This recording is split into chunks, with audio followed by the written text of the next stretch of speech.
साथी नमस्कार। बहुत स्वागत है हमारे इस चैनल में। दोस्तों, इस वीडियो के अंदर अभी हम लोगों के जीके यानी सामान्य ज्ञान है इससे रिलेटेड टॉप 40 क्वेश्चन देखने वाले हैं, जो कि आपके आने वाले एग्जाम से railway NTPC, group D SSC और दिल्ली पुलिस के लिए काफ़ी इम्पोर्टेंट है। तो आप इस वीडियो को बहुत ध्यान से लास्ट तक देखिए। चैनल पर नया तो चैनल को सब्सक्राइब करें, जो पास वाली घंटी का निशान है उसे भी ऑन कर दें, ठीक है। इसके अलावा अगर आप एसएससी, सीजीएल और सीएचएसएल की तैयारी कर रहे हैं तो आप इस अनअकैडमी के फ्री टेस्ट सीरीज से जुड़ सकते हैं, जो कि दिसंबर 7 से लगातार मंडे टू फ्राइडे होगा, जिसका शेड्यूल इस प्रकार से है। मंडे को क्वांटिटेटिव एप्टीट्यूड होगा, Tuesday English, Wednesday reasoning, Thursday और फ्राइडे जीए एंड जीएस होगा, ठीक है। तो लिंक डिस्क्रिप्शन में दिया गया है, तो आप इससे जुड़ सकते हैं। इसके अलावा यदि आप अनअकैडमी और फर्स्ट टाइम विजिट कर रहे हैं तो आप हमारा अनलॉक कोड यूज कर सकते हैं स्टडी और टारगेट फ्री प्लान के लिए, ठीक है। तो चलिए शुरू करते हैं। देखिए, यहाँ पर हमारा पहला क्वेश्चन है, सौरमंडल का सबसे ऊंचा पर्वत निक्स ओलंपिया है, जो माउंट एवरेस्ट से 3 गुना अधिक ऊंचा है, किस ग्रह पर स्थित है। तो देखिए, निक्स ओलंपिया जो है ये मंगल ग्रह पर स्थित है, ठीक है। और इसकी ऊंचाई कितनी है, तो देखिए इसकी ऊंचाई जो है ये लगभग 25 किलोमीटर है, ठीक है। जबकि माउंट एवरेस्ट की ऊंचाई कितनी है, तो देखिए माउंट एवरेस्ट की जो ऊंचाई है तो ये है 8848 मीटर, ठीक है। क्वेश्चन नंबर 2 है, मुमताज़ महल का असली नाम निम्नलिखित में से क्या था। तो देखिए मुमताज़ महल का जो असली नाम था तो ये था अर्जुमंद बानो बेगम था, ठीक है। ये करेक्ट हो जाएगा। क्वेश्चन नंबर 3 है, 2.5 दिन का झोपड़ा नामक मस्जिद का निर्माण निम्नलिखित में से किसने करवाया था। तो देखिए 2.5 दिन का झोपड़ा नामक मस्जिद का निर्माण जो है ये कुतुबुद्दीन ऐबक ने करवाया था, ठीक है। और ये कहाँ पर स्थित है, तो ये अजमेर राजस्थान में स्थित है, ठीक है। क्वेश्चन नंबर 4 है, विश्व का सबसे बड़ा लोकतंत्र निम्नलिखित में से किस देश का है। तो देखिए विश्व का सबसे बड़ा जो लोकतंत्र है तो ये है भारत का, ठीक है। तो यहाँ पर ये करेक्ट हो जाएगा। क्वेश्चन नंबर 5 है, एक नाभिकीय रिएक्टर में भारी जल का क्या कार्य होता है। तो देखिए एक नाभिकीय रिएक्टर में भारी जल का जो कार्य होता है तो ये होता है न्यूट्रॉन की गति को कम करना, ठीक है। ये करेक्ट हो जाएगा। इसके अलावा भारी जल का अणुसूत्र क्या है, तो देखिए भारी जल का अणुसूत्र D2 है। और इसका रासायनिक नाम क्या है, तो देखिए इसका रासायनिक नाम ड्यूटेरियम ऑक्साइड है, ठीक है। क्वेश्चन नंबर 6 है, जल गैस निम्नलिखित में से किसका मिश्रण होता है। तो देखिए जल गैस जो होता है तो ये CO और H2 का मिश्रण होता है, ठीक है। सी करेक्ट हो जाएगा। क्वेश्चन नंबर 7 है, भारी जल यानी हेवी वाटर का रासायनिक सूत्र क्या है। तो देखिए ये तो बता ही चुके हैं कि भारी जल का अणुसूत्र है D2O और इसका रासायनिक नाम है ड्यूटेरियम ऑक्साइड, ठीक है। क्वेश्चन नंबर 8 है, विश्व का सबसे बड़ा नदी द्वीप माजुली द्वीप निम्नलिखित में से किस नदी पर स्थित है। तो देखिए विश्व का सबसे बड़ा जो नदी द्वीप है, नदी द्वीप जो माजुली द्वीप है तो ये स्थित है ब्रह्मपुत्र नदी पर, ठीक है। ब्रह्मपुत्र नदी की लंबाई कितनी है, तो इसकी लंबाई 2900 किलोमीटर है, ठीक है। और इसका उद्गम जो है ये तिब्बत में मानसरोवर से हुआ है, ठीक है। क्वेश्चन नंबर 9 है, राज्यसभा का सभापति निम्नलिखित में से कौन होता है। तो देखिए राज्यसभा का जो सभापति होता है तो ये होता है भारत के उपराष्ट्रपति, ठीक है। तो यहाँ पर बी करेक्ट हो जाएगा। क्वेश्चन नंबर 10 है, किसी राज्य में राष्ट्रपति शासन का तात्पर्य है कि वह राज्य संचालित होता है। तो देखिए राज्य जो है ये राज्य के राज्यपाल के द्वारा संचालित होता है, ठीक है। तो यहाँ पर डी करेक्ट हो जाएगा। क्वेश्चन नंबर 11 है, सिंगलीला राष्ट्रीय उद्यान निम्नलिखित में से किस राज्य में स्थित है। तो देखिए सिंगलीला जो राष्ट्रीय उद्यान है तो ये स्थित है पश्चिम बंगाल राज्य में, ठीक है। इसके अलावा कंचनजंगा जो राष्ट्रीय उद्यान है तो ये सिक्किम राज्य में स्थित है। केबुल लेमजाओ नेशनल पार्क कहाँ पर स्थित है, तो ये मणिपुर में स्थित है। और सिमलीपाल जो राष्ट्रीय उद्यान है तो ये उड़ीसा राज्य में स्थित है। ठीक है, क्वेश्चन नंबर 12 है, लॉन्ग वॉक टू फ्रीडम नामक पुस्तक के लेखक निम्नलिखित में से कौन है? तो देखिए, लॉन्ग वॉक टू फ्रीडम नामक पुस्तक जो है ये नेल्सन मंडेला के द्वारा लिखा गया है। ठीक है, बी करेक्ट हो जाएगा। क्वेश्चन नंबर 13 है, वातावरण में प्रकाश का विकिरण यानी डिफ्यूजन निम्नलिखित में से किसकी वजह से होता है? तो देखिए, वातावरण में प्रकाश का जो विकिरण यानी डिफ्यूजन होता है तो ये होता है धूल कण की वजह से। ठीक है, तो यहाँ पर बी करेक्ट हो जाएगा। क्वेश्चन नंबर 14 है,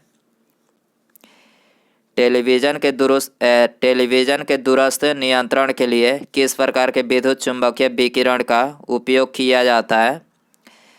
तो देखिए, इसका करेक्ट आंसर ऑप्शन ए हो जाएगा, औरक्त यानी इंफ्रारेड विकिरण का जो है उपयोग किया जाता है। ठीक है, क्वेश्चन नंबर 15 है, किसी ठोस पदार्थ के द्रव में बदले बिना सीधे वाष्प में परिवर्तन होने की प्रक्रिया निम्नलिखित में से क्या कहलाती है? तो देखिए, ये कहलाती है ऊर्ध्वापातन। ठीक है, किसी ठोस पदार्थ के द्रव में बदले बिना सीधे वाष्प में परिवर्तन होने की प्रक्रिया क्या कहलाती है? तो ये ऊर्ध्वापातन कहलाती है। ठीक है, क्वेश्चन नंबर 16 है, उच्चतम न्यायालय अपने दिए हुए फैसले पर पुनर्विलोकन निम्नलिखित में से किस अनुच्छेद के अधीन करते हैं?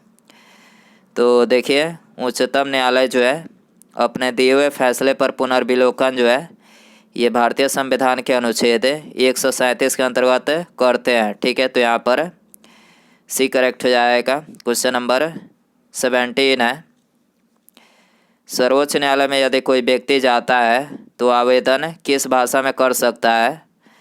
तो देखिए, सर्वोच्च न्यायालय में कोई व्यक्ति जाता है तो आवेदन जो है ये केवल अंग्रेजी भाषा में कर सकता है। ठीक है, बी करेक्ट हो जाएगा। क्वेश्चन नंबर 18 है, किसी कैदी को न्यायालय के समक्ष प्रस्तुत करवाने के लिए किस रिट की आवश्यकता होती है? तो देखिए, किसी कैदी को न्यायालय के समक्ष प्रस्तुत करवाने के लिए ये बंदी प्रत्यक्षीकरण रिट की आवश्यकता होती है। ठीक है, बी करेक्ट हो जाएगा। क्वेश्चन नंबर 19 है, कार्यपालिका न्यायालय के पृथक्करण का सिद्धांत संविधान के किस भाग में वर्णित है?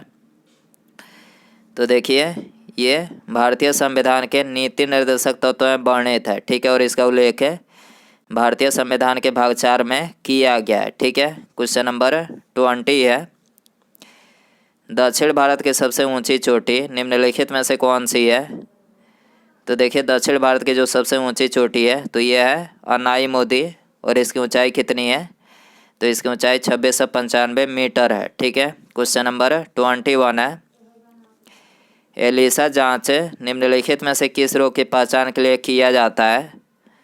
तो देखिए, एलिसा जो जांच किया जाता है तो ये एड्स की पहचान के लिए किया जाता है। ठीक है, तो यहाँ पर सी करेक्ट हो जाएगा। क्वेश्चन नंबर 23 है, IMF का मुख्यालय निम्नलिखित में से कहाँ पर स्थित है? तो देखिए, IMF का जो मुख्यालय है तो ये वाशिंगटन DC संयुक्त राज्य अमेरिका में स्थित है। ठीक है, सी करेक्ट हो जाएगा। इसके अलावा IMF की स्थापना कब हुई थी? तो देखिए, इसकी जो स्थापना हुई थी तो ये 1944 में हुई थी। ठीक है, क्वेश्चन नंबर 24 है, दक्षिण भारत की गंगा निम्नलिखित में से किस नदी को कहा जाता है? तो देखिए, दक्षिण भारत की जो गंगा कहा जाता है तो ये बोला जाता है कावेरी नदी को। ठीक है, तो यहाँ पर ये करेक्ट हो जाएगा। क्वेश्चन नंबर 25 है, राष्ट्रीय खेल दिवस निम्नलिखित में से किस तिथि को मनाया जाता है? तो देखिए, राष्ट्रीय खेल दिवस ये 29 अगस्त को मेजर ध्यानचंद की याद में मनाया जाता है। ठीक है, सी करेक्ट हो जाएगा। क्वेश्चन नंबर 26 है, गवर्नर के द्वारा जारी किया गया अध्यादेश किसके द्वारा मंजूर किया जाता है? तो देखिए, गवर्नर के द्वारा जारी किया गया अध्यादेश जो है ये विधानमंडल के द्वारा मतलब मंजूर किया जाता है। ठीक है, तो यहाँ पर सी करेक्ट हो जाएगा। क्वेश्चन नंबर 27 है, भारतीय संविधान निम्नलिखित में से किसको हटाने की व्यवस्था प्रदान नहीं करता है? तो देखिए भारतीय संविधान जो है ये राज्यपाल को हटाने की मतलब व्यवस्था जो है नहीं करता है, ठीक है। तो इसका correct answer option D correct हो जाएगा। क्वेश्चन नंबर 28 है, भारत की प्रथम महिला मुख्यमंत्री निम्नलिखित में से कौन थी? तो देखिए भारत की प्रथम महिला जो मुख्यमंत्री थी तो उनका नाम था सुचेता कृपलानी, ठीक है। तो यहाँ पर ये करेक्ट हो जाएगा। क्वेश्चन नंबर 29 है, निम्नलिखित में से किस वर्ष सिक्किम भारत का 22वां राज्य बना था? तो देखिए सिक्किम भारत का जो 22वां राज्य बना था तो ये बना था 16 मई 1975 को, ठीक है। कब बना था? 16 मई 1975 को बना था, ठीक है। क्वेश्चन नंबर 30 है, पुलित्जर पुरस्कार निम्नलिखित में से किस क्षेत्र में दिया जाता है? तो देखिए पुलित्जर जो पुरस्कार दिया जाता है तो ये दिया जाता है पत्रकारिता के क्षेत्र में, ठीक है। डी करेक्ट हो जाएगा। क्वेश्चन नंबर 31 है, राज्यपाल राज्य में निम्नलिखित में से किसका प्रतिनिधि होता है? तो देखिए राज्यपाल राज्य में ये राष्ट्रपति का प्रतिनिधि होता है, ठीक है। तो यहाँ पर ये करेक्ट हो जाएगा। क्वेश्चन नंबर 32 है, पंचायत स्तर पर राज्य सरकार का प्रतिनिधित्व कौन करता है? तो देखिए पंचायत स्तर पर राज्य सरकार का प्रतिनिधित्व जो है ये ग्राम मुखिया करते हैं, ठीक है। ये करेक्ट हो जाएगा। क्वेश्चन नंबर 33 है, स्वराज मेरा जन्मसिद्ध अधिकार है और मैं इसे लेकर रहूँगा, यह नारा किसने दिया था? तो देखिए यह नारा जो है ये लोकमान्य बाल गंगाधर तिलक ने दिया था, ठीक है। तो यहाँ पर डी करेक्ट हो जाएगा। क्वेश्चन नंबर 34 है, अंडे में निम्नलिखित में से कौन सा विटामिन बिल्कुल नहीं पाया जाता है? तो देखिए अंडे में ये विटामिन सी जो है बिल्कुल नहीं पाया जाता है, ठीक है। इसके अलावा अंडे की जो बाहरी परत होती है तो ये किसकी बनी होती है? तो देखिए अंडे की जो बाहरी परत होती है तो ये कैल्शियम कार्बोनेट की बनी होती है, ठीक है। और इसका रासायनिक सूत्र क्या है? तो इसका रासायनिक सूत्र है CaCO3 जो है इसका रासायनिक सूत्र है, ठीक है। क्वेश्चन नंबर 35 है, भारतीय संविधान के किस भाग में संघीय न्यायपालिका का उल्लेख किया गया है? तो देखिए भारतीय संविधान के भाग 5 में जो है ये संघीय न्यायपालिका का उल्लेख किया गया है, ठीक है। क्वेश्चन नंबर 36 है, विधान परिषद का सदस्य बनने के लिए निर्धारित न्यूनतम आयु कितना होना अनिवार्य है? तो देखिए विधानसभा का सदस्य बनने के लिए न्यूनतम आयु जो है ये 30 वर्ष होना अनिवार्य है, ठीक है। बी करेक्ट हो जाएगा। क्वेश्चन नंबर 37 है, विधानसभा के 2 सत्रों के बीच का अंतराल कितने दिनों का होता है? तो देखिए विधानसभा के 2 सत्रों के बीच का जो अंतराल होता है तो ये होता है 6 महीने का होता है, ठीक है। ये करेक्ट हो जाएगा। क्वेश्चन नंबर 38 है, भारत में पहली बार राष्ट्रीय आपातकाल की घोषणा निम्नलिखित में से किस वर्ष किया गया था? तो देखिए भारत में पहली बार राष्ट्रीय आपातकाल की घोषणा जो है ये 1962 में किया गया था, ठीक है। इसके अलावा राष्ट्रीय आपातकाल की घोषणा राष्ट्रपति के द्वारा भारतीय संविधान के अनुच्छेद 352 के अंतर्गत जो है किया जाता है, ठीक है। क्वेश्चन नंबर 39 है, भारत में सर्वप्रथम सामान्य चुनाव निम्नलिखित में से किस वर्ष आयोजित किया गया था? तो देखिए भारत में सबसे पहले सामान्य चुनाव जो है ये 1951-52 में आयोजित किया गया था, ठीक है। सी करेक्ट हो जाएगा। उसके बाद यहाँ पर हमारा अगला क्वेश्चन है, प्रस्तावना के अनुसार परम शक्ति किसके हाथों में होती है? तो देखिए यहाँ पर आपको 4 ऑप्शन दिया गया है। तो दोस्तों आप इसका आंसर जो है कमेंट बॉक्स में ज़रूर बताएं। वीडियो पसंद आए तो वीडियो को लाइक ज़रूर करें, चैनल पर नया है तो चैनल को सब्सक्राइब करें और पास में जो घंटी का निशान है इसे भी ऑन कर दें, ठीक है। मिलते हैं अगले वीडियो में। Thanks for watching.